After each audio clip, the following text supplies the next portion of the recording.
Salut, alors au sein de cette vidéo, je souhaite un petit peu témoigner de ce que j'ai constaté au fil des années, particulièrement ces dernières semaines et ces derniers jours,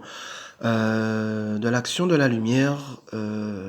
en ces temps, et plus particulièrement par rapport à ce que j'en vis, par rapport à mon propre vécu. Voilà. Alors, comme au sein de ce monde, il y a eu un processus de falsification par l'ombre qui a amputé les capacités,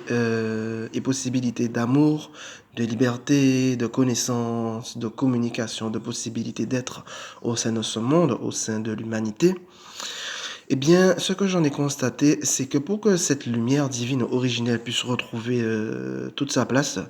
il y a la nécessité qu'elle s'infiltre et qu'elle rentre au plus profond de la structure atomique, au plus profond des atomes, au plus profond des cellules, et qu'elle en brise, qu'elle en fracasse, qu'elle en pulvérise, qu'elle en consume, qu'elle en désintègre tous les voiles et toutes les très profondes et très rigides résistances qui avaient été mises face à cette lumière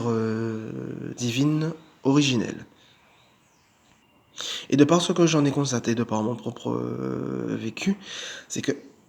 plus l'action de la lumière s'amplifie par son feu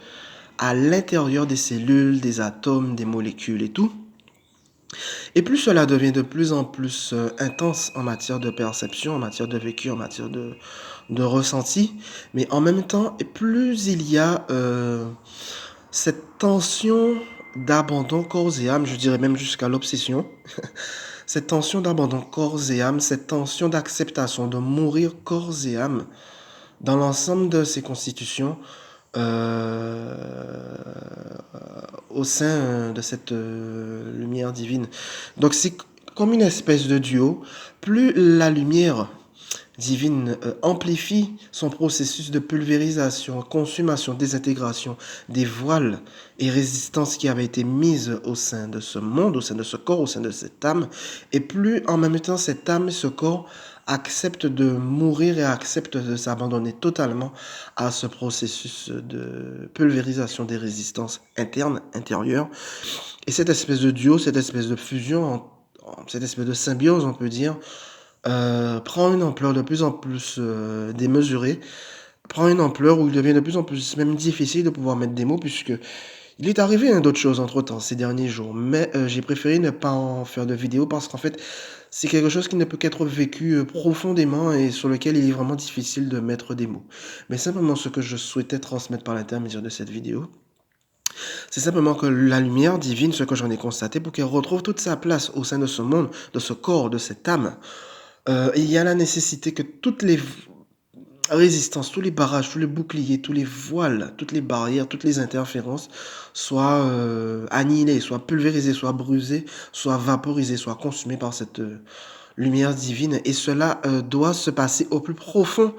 des atomes, au plus profond de l'ADN, au plus profond de la structure atomique des molécules, des cellules, etc., quoi. Voilà. Donc c'est vraiment un processus, on va dire, à nul autre pareil. Comme je l'ai dit, qui est difficile à mettre en mots, puisqu'en fait c'est une intensité qui ne peut qu'être vécue, mais qui montre progressivement à quel point est-ce qu'en fait la lumière divine dans son feu est quelque chose d'extrêmement puissant, et qui en même temps montre à quel point est-ce qu'en fait la résistance à cette lumière divine au sein de ce monde, de ce corps et de cette âme a été vraiment extrêmement rigide. Voilà. Donc c'est ce que je souhaitais transmettre au sein de cette vidéo, en tant que témoignage. Allez, merci, bye bye.